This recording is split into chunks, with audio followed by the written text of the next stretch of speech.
517-368. Try another one. I will, yeah. All right, last chance. Oh, we got it. 517-368.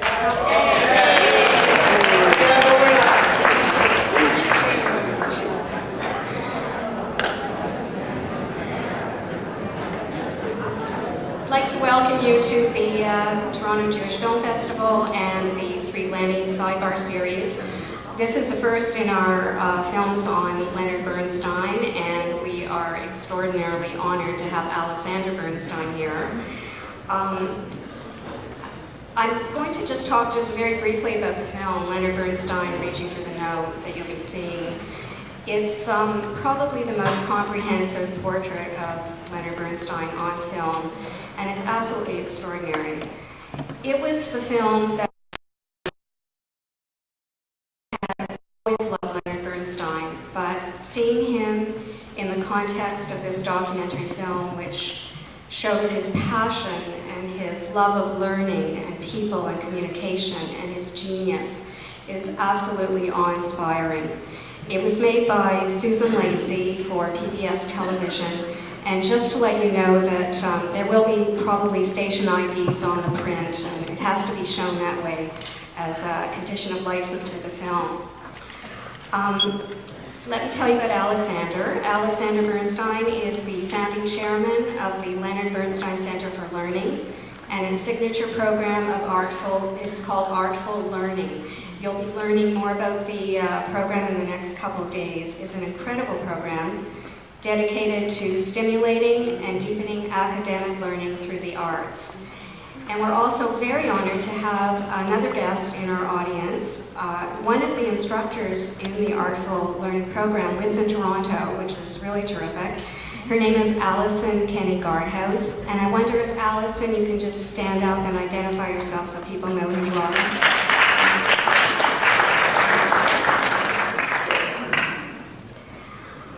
Alexander will be up here in just a moment to say a few words before the film, and I want to let you know that he'll be here after the screening for a Q&A, and there will also be a couple of other opportunities to see him during the festival. He'll be back here tomorrow at 5:30 p.m.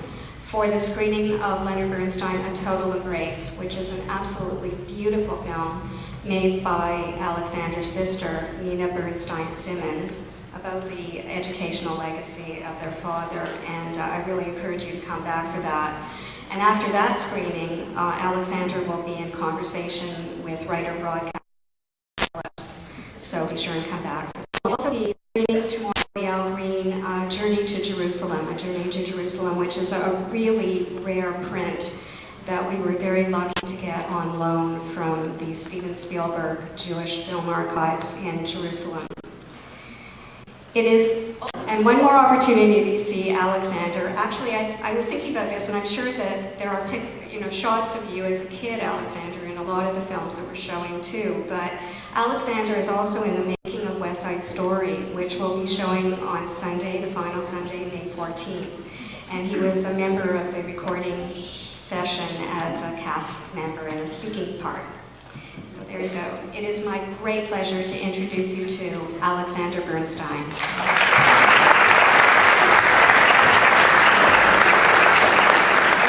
Thank you so much.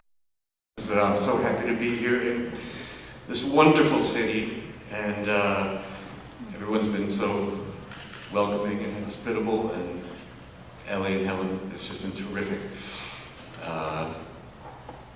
There's very little to add as introduction to this film. I agree with everything Ellie said. It's terrific.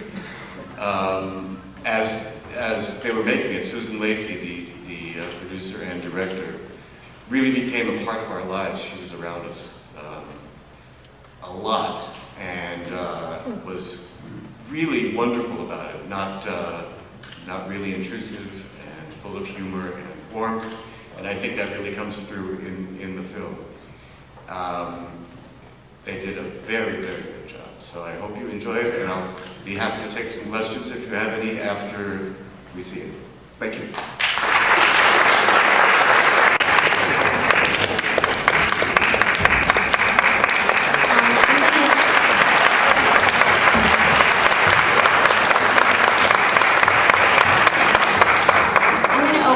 questions and pass the mic over to Alexander in a moment, but I have a question for you, because when we talked at dinner, you said that you hadn't seen this film for quite a while, and I've seen it several times. It never fails to completely wipe me out. I just wonder how you felt watching it so many years later, and it must have been an incredibly emotional experience for you. Yeah, it sure was. I wasn't expecting to be as moved as I was. And it brought so many things back that I had sort of left by the wayside. Maybe, I think it's been about, I don't know, maybe 12 years since I saw it. What year was it made? Do you remember? I think 1998. 98.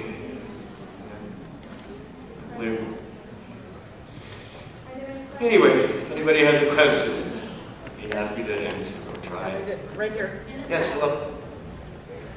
Being the son of someone who is obviously so skilled, so talented. Repeat it.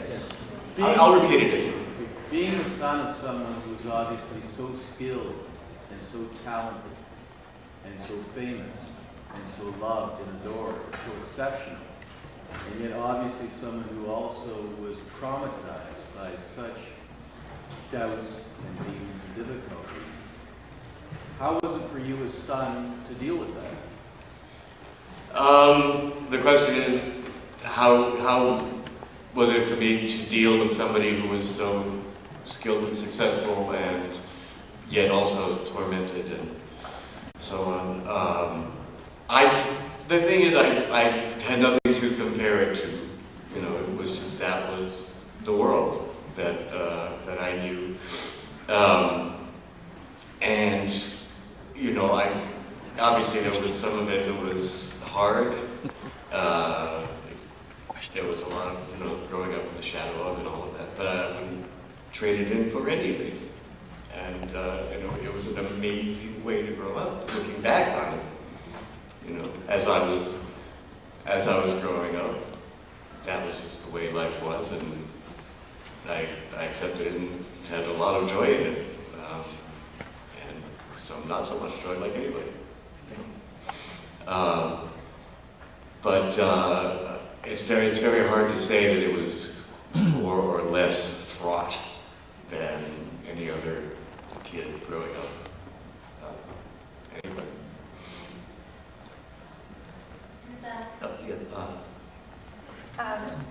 The footage from the various concerts and that was magnificent. Are those independently available to see the full symphonies, the full? Much of it is, yeah. There's The question? actually, if you go to leonardbernstein.com, many of the actual performances are available of Mahler symphonies, Brahms symphonies, Beethoven symphonies. There you can also get the omnibus programs, where he talks about musical theater, or that's when he's playing Carried Away and Betty and Adolph are singing. That's from an omnibus program, and they're now finally available on DVD. And the Young People's Concert's also on DVD, and there's just a wealth of stuff that's available. Just to interject, we'll also be showing some of those programs throughout the week, so just consult your program. Oh, that's right, yes. Yes. I went to the Greenwood Cemetery to your parents' grave. And when I went there, I had expected that it would reflect the personality that we see. And I was overwhelmed by the humility and simplicity of the stones that mentioned the names, date of birth, date of death. And I found that profoundly moving. Thank you. There isn't a question, it's simply a comment. I hope everybody heard that. He said he had gone to Greenwood Cemetery in Brooklyn, where my parents are buried, and my Aunt Shirley as well. And he was surprised and moved at how simple the site, and the stones are with just the names and the dates. And my mother was buried there first, obviously, in 1978, and it was all our decision to make it that simple, and continued it. There's just a little bench with there's no writing on it at all, just a bench to sit, and then flat stones on the ground. Yes? You certainly smoked a lot. Was that a factor in his demise? Oh, absolutely, yeah. I mean, actually, apparently the illness that he had, they said, was probably not caused by cigarette smoking. But it didn't help, certainly. He could barely breathe for the last year or two of his life, and he had emphysema to begin with, and he just always had a cigarette in his hand, always. Yes? Are any of his children serious musicians? Not even unserious musicians. Actually, no. My older sister, Jamie, has written many songs and plays the guitar very well, and so she actually is a musician. We all had piano lessons with varying degrees of unsuccess. But what are you going to do? Have to follow. I wish I loved music, and I played cello for a while in college, and I thought, because I loved the cello so much, all I wanted to do was play one, Bach suite. That's all I ever wanted to do. Just couldn't get there, and it was so frustrating. So, gave it up. Yes?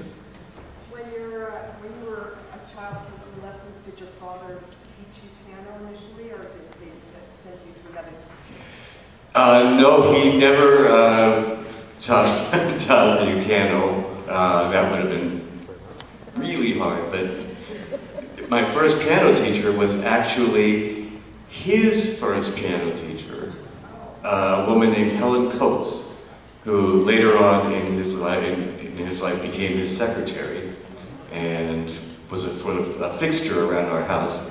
And she became Jamie and my piano teacher.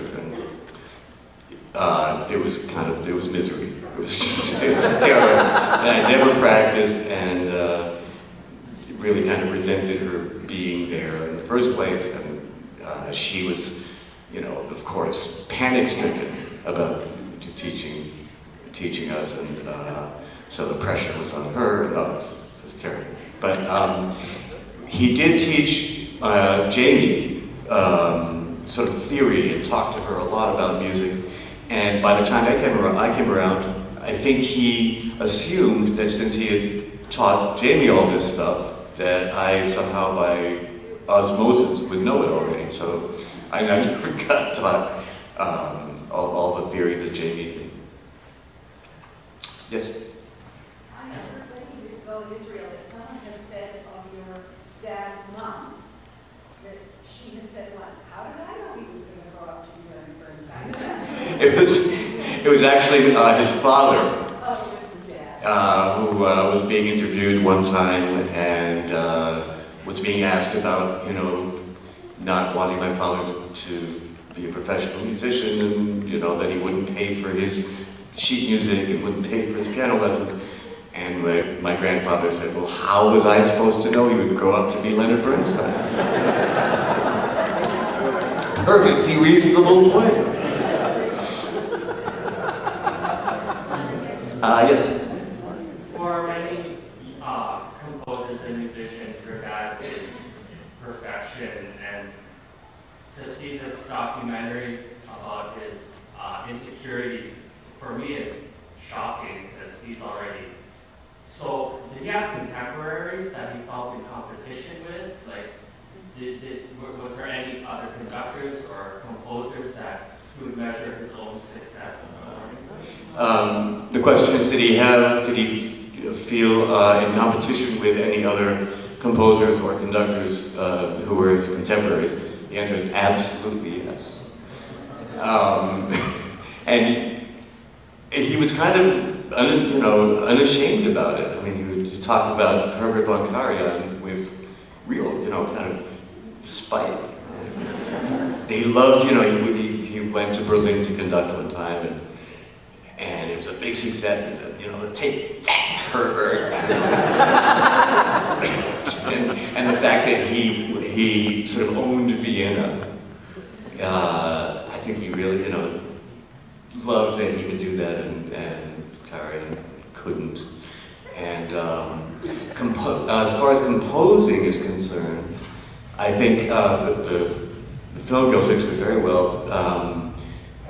He had many contemporaries, but they were mostly composing serial music, experimental, atonal, whatever, aleatory.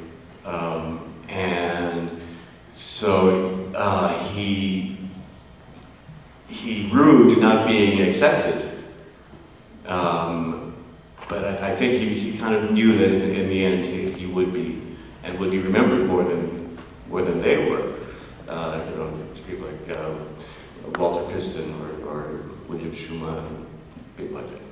And what about this critic who was supposedly his the nemesis? critic who is his nemesis, Harold Schoenberg in the New York Times, who really never had a nice thing to say about him every single week. It was amazing. And he said, "Oh, there goes Lenny again, jumping up and down, and how much more of this can New York take?" For year after year after year. And you'd think my father would have gotten sick of reading it, but he just had to sit there and stew after reading Harold Schoenberg. We have time for just one more question, but as I mentioned earlier, Alexandra will be back here tomorrow at 5:30, so you can continue that. So one more question. Okay, last question. Yes?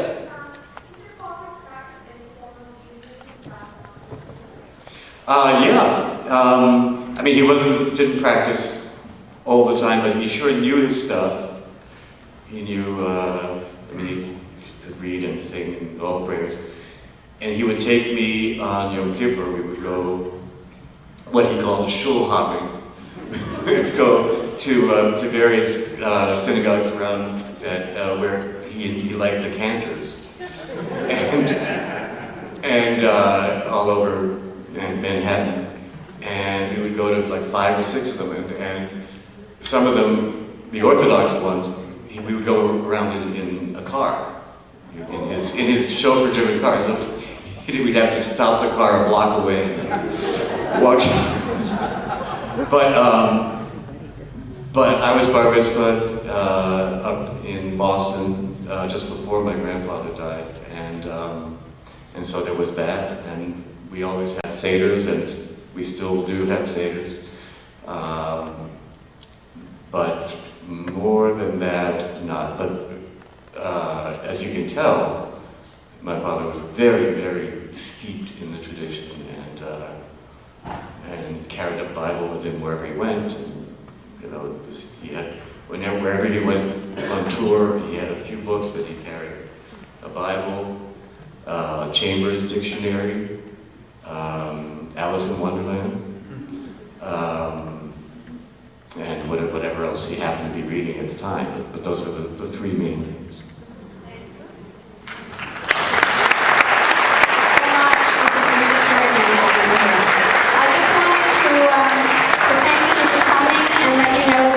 We'd like to thank Elizabeth Grant for the free Mother's Day gifts that they've provided. Thank you for coming.